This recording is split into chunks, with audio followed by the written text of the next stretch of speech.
2025 में तो होली के दिन दोस्तों चंद्र ग्रहण है।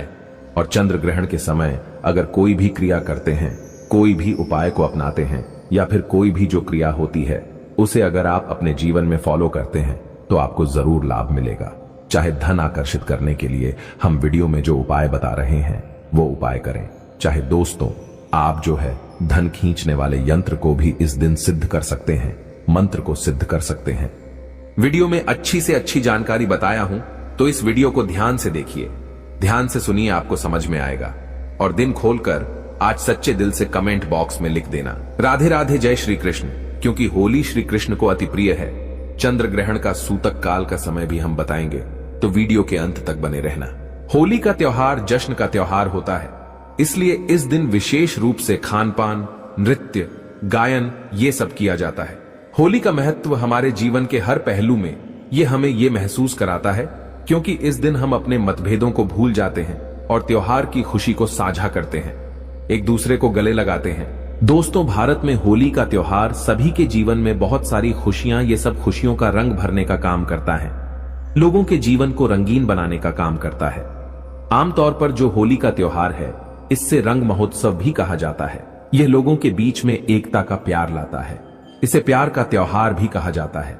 दोस्तों होली के दिन कुछ ऐसे कार्य जिन्हें नहीं करना चाहिए इस वीडियो में बताऊंगा, और आज इस वीडियो में होली की राख के जबरदस्त 10 गुप्त एवं चमत्कारिक प्रयोग बताऊंगा, जो प्रयोग जानने के बाद आप भी होली की राख को अपने घर में रखना शुरू कर देंगे। दोस्तों आइए इस वीडियो में जानते हैं कि होली की राख के कौन कौन से प्रयोग किए जाते हैं। मैं आप लोगों को बताना चाहूंगा, होली की राख का प्रयोग बताने के बाद यकीन मानिए आप भी होली की राख को रखना शुरू कर देंगे, और ये फिर कोई साधारण राख नहीं है। ऐसा माना जाता है होलिका माता को ब्रह्मदेव का आशीर्वाद प्राप्त था। होली चाहे तो किसी को भी भस्म कर सकती थी। अगर आप चाहे तो होली की राख को अपने घर में रखते हैं तो ये बड़ी से बड़ी आपके घर में किसी भी प्रकार की नकारात्मक शक्ति हो उसे भस्म करने का काम करेगी। चलिए इस समय आप लोगों को 10 गुप्त एवं चमत्कारिक प्रयोग बता दूं। इससे पहले आप सभी लोगों से निवेदन करना चाहूंगा, वीडियो पसंद आएगी तो वीडियो को लाइक जरूर करना है। तो दोस्तों यदि कोई व्यक्ति निरंतर बीमार रहता है और काफी दवा कराने के बावजूद भी रोग में कोई लाभ नहीं हो रहा है, तो होली दहन के समय देसी घी, 2 लौंग, 1 बताशा, 1 पान का पत्ता, इन सभी वस्तु को होली जलाने वाली आग में डाल देना है और अगले दिन होली की राख को रोगी के शरीर पे आपको लगाना है। तत्पश्चात गर्म जल से स्नान कराना है, तो इस उपाय से रोगी शीघ्र ही स्वस्थ हो जाएगा। कोई व्यक्ति अभिचारी कर्म करता है, जैसे आपके ऊपर टोना जादू करता है, मारण है, विद्वषण है, उच्चाटन है, सम्मोहन है, वशीकरण है, इसे तांत्रिक क्रिया कहा जाता है। तो अगर कोई व्यक्ति आपके ऊपर में तांत्रिक क्रिया करता है तो आपको करना क्या है? होली दहन के समय में देसी में 2 लौंग, 1 बताशा, 1 पान का पत्ता, इन सभी वस्तु को होली की आग में डालना है और बोलना है कि हमारी ये समस्या दूर हो जाए, जैसे टोना है ये दूर हो जाए। इस प्रकार से प्रार्थना करनी है। इसके बाद प्रातः काल सुबह आपको होली की राख को लाना है और इसे पूरे शरीर पे आपको लगा लेना है और गर्म जल से आपको स्नान करना है। तत्काल आप देखेंगे आपके ऊपर में किया तंत्र विकार, टोना, जादू, भूत प्रेत ये सब भस्म हो जाएंगे और आप स्वस्थ हो जाएंगे। यदि किसी माता बहन का पति दूसरी महिला के संपर्क में रहता है तो आप होली पर उपरोक्त सामग्री, जैसे अभी हमने आप लोगों को ऊपर जो सामग्री बताई है, उपरोक्त सामग्री आपको लेनी है और 7 बार होली की जलती आग की आपको परिक्रमा करनी है। परिक्रमा करते समय एक गोमती चक्र अपने पति का नाम लेकर के आपको आग में डाल देना है। अगर आप ऐसा करते हैं तो अगर आपका पति किसी दूसरी महिला के संपर्क में है वो बिल्कुल ही वापस आ जाएंगे, उनके संपर्क को छोड़ देंगे। और हाँ, अगर आपको ऐसा प्रतीत होता है कि किसी ने आपके ऊपर तांत्रिक प्रयोग करवा दिया है तो आप होलिका दहन के समय देसी घी में 2 लौंग, 1 बताशा, 1 पान का पत्ता, थोड़ी सी मिश्री, इन सभी वस्तु को होली जलने वाली आग में डाल देना है। अगले दिन होली की राख को चांदी के ताबीज में भर करके गले में धारण कर लेना है, तो तांत्रिक प्रभाव बिल्कुल ही निष्क्रिय हो जाएगा। यदि कोई व्यक्ति आपका लिया हुआ धन वापस नहीं कर रहा है तो आप होली जलने वाले स्थान पर, जहां पे होली जलाई जाती है, उस स्थान पर अनार की लकड़ी से उस व्यक्ति का नाम लिखना है। किसमें लिखना है? भोजपत्र में लिखना है और होलिका माता से अपना धन वापसी का निवेदन करते हुए उस नाम पे थोड़ा सा गुलाल उस पे छिड़कने के बाद आपको होली की आग में डाल देना है। बिल्कुल ही आपका धन वापस मिल जाएगा। दोस्तों अगर आप किसी से शत्रुता समाप्त करना चाहते हैं तो होलिका दहन के अगले दिन उसी स्थान पर रात्रि 12 बजे जाकर होली जलने वाले स्थान पर अनार की लकड़ी से भोजपत्र पर उस व्यक्ति का नाम लिखना है। फिर उसे बाएं हाथ से मिटा देना है। उस स्थान की थोड़ी सी राख लाना है और अगले दिन उस व्यक्ति के सिर पर उस राख को डाल देना है। तो ऐसा करते हैं तो व्यक्ति आपके प्रति शत्रुता का जो भाव रखता है, दुश्मनी का भाव रखते हैं, वह समाप्त हो जाएगा। और भी इसके जबरदस्त चमत्कारिक एवं गुप्त प्रयोग बताऊंगा। वीडियो को आधे बीच में छोड़ करके नहीं जाना है। यह वीडियो 10 मिनट की बनने वाली है। 10 मिनट की जानकारी आपके जीवन को बदल करके रख देगी। यदि आपकी जन्म पत्री में कोई ग्रह दूषित हो तो आप होली दहन के समय देसी घी में 2 लौंग, 1 बतासा, 1 पान का पत्ता, इन सभी वस्तु को होली जलने वाली आग में डाल देना है और अगले दिन उस राख को ला करके सर्वार्थ सिद्ध योग में, अब गूगल पे भी सर्च करके देख लेना कि होलिका दहन के समय और होलिका दहन के दिन सर्वार्थ सिद्ध योग कितने बजे है। होलिका दहन के सुबह, ठीक है।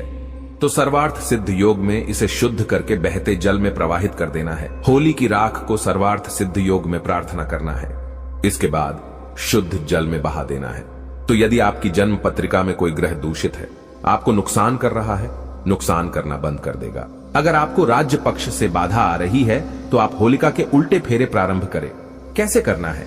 जैसे जो लोग राजनीतिक क्षेत्र से जुड़े हुए हैं और आपको कोई बाधा आ रही है तो होलिका माता के आपको सीधे फेरे ना लेकर के आपको उल्टे फेरे लेने हैं और प्रत्येक फेरे की समाप्ति पर आंख की जड़ जलती होली में फेंकना है। आंख किसे बोलते हैं? मदार के पौधे को, जिसे हम अकवन के नाम से जानते हैं। तो मदार के पौधे की जड़ जलती होली की आग है, उसमें आपको फेंकनी है और उल्टे फेरे लेने हैं। और कितने फेरे लेने हैं? 7 फेरे लेने हैं। तो इस उपाय को करने से आपको राज्य पक्ष में, राजनीतिक क्षेत्र में जो परेशानी आ रही है, सारी बाधा समाप्त हो जाएगी। दोस्तों, वास्तु दोष से मुक्ति पाने के लिए होली दहन के अगले दिन आप सर्वप्रथम अपने इष्ट देव को गुलाल अर्पित करें। अपने निवास के ईशान कोण पर पूजन करके गुलाल चढ़ाए और आपको प्रार्थना करनी है। और आप चाहे तो थोड़ी सी होली की राख ला सकते हैं और ईशान कोण पर रख सकते हैं, चढ़ा सकते हैं। तो यह उपाय करने से आपके घर के सारे वास्तु दोष समाप्त हो जाएंगे। दोस्तों, यदि किसी के ऊपर में कोई भय का साया है तो वह होली पर एक नारियल, एक जोड़ा लौंग, पीली सरसों, इन सभी वस्तु को लेकर के पीड़ित व्यक्ति के ऊपर से 21 बार उतारा करे और होली की अग्नि में डाल दे। सारा दुष्प्रभाव समाप्त हो जाएगा। कैसा भी भय हो, जैसे कि भूत प्रेत का भय हो, शत्रु का भय हो, परीक्षा का भय हो, राजनीति का भय हो, कैसा भी भय हो, वह समाप्त हो जाएगा। दोस्तों, यदि आपको बार बार आर्थिक हानि का सामना करना पड़ता है तो आप होली दहन की शाम को अपने मुख्य दरवाजे की चौखट पर 2 मुखी आटा का दीपक बनाए और चौखट पर थोड़ा सा गुलाल छिड़ा करके दीपक जला करके आपको रख देना है।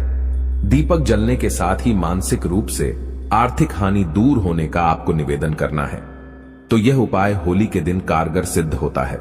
आपको जो आर्थिक हानि हो रही है वह आर्थिक हानि होना बंद हो जाती है। चलिए 2 प्रयोग और बता दूं, इसके बाद वीडियो समाप्त करूंगा।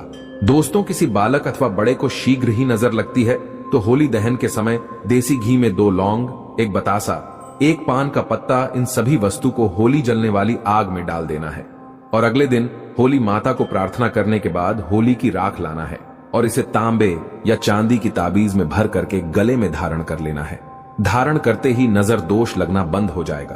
कोई कितना भी बड़ा तांत्रिक आपको नजर क्यों ना लगा ले, वह नजर नहीं लगेगी। और एक अंतिम उपाय बताना चाहूंगा, होली की राख का। दोस्तों, ऐसा माना जाता है होली की राख को लाल कपड़े में बांध करके, होली की थोड़ी सी राख को लाल कपड़े में बांध करके अगर आप अपने धन स्थान पे रखते हैं तो ऐसा माना जाता है ये धन की जावक को रोकता है, अर्थात आपके अत्यधिक खर्च को रोकता है और ये धन की आवक को बढ़ाता है, अर्थात ये सभी ओर से धन को आकर्षित करता है, धन को खींचने का काम करता है। ऐसा भी माना जाता है नित्य होली की थोड़ी सी राख खाने से हमें अन्य प्रकार की जो व्याधि होती है, जैसे कि कोई रोग है, भयंकर रोग जो ठीक नहीं हो पा रहे हैं, ऐसे रोग भी ठीक होते हैं। और होली की राख का नित्य तिलक लगाने से अगर कार्य सभा में जाना हो या फिर आप जिस क्षेत्र में जा रहे हैं, आप चाहते हैं कि उस कार्य में आपको सफलता मिले, तो होली की राख का तिलक लगा करके जाइए। होली की राख और सफेद चंदन दोनों को मिला लीजिए और तिलक लगा करके जाइए। उस क्षेत्र में आपको सफलता जरूर मिलेगी।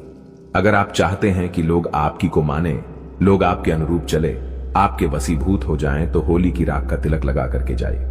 लोग आपकी बात मानेंगे, आपके वशीभूत हो जाएंगे। तो आशा करता हूं कि होली की राख के जो 10 एवं जो गुप्त और भी इसके अनेक प्रयोग बताया हूं, वह प्रयोग आपके जीवन में कल्याणकारी साबित एवं मंगलमय साबित जरूर होंगे। दोस्तों, दम है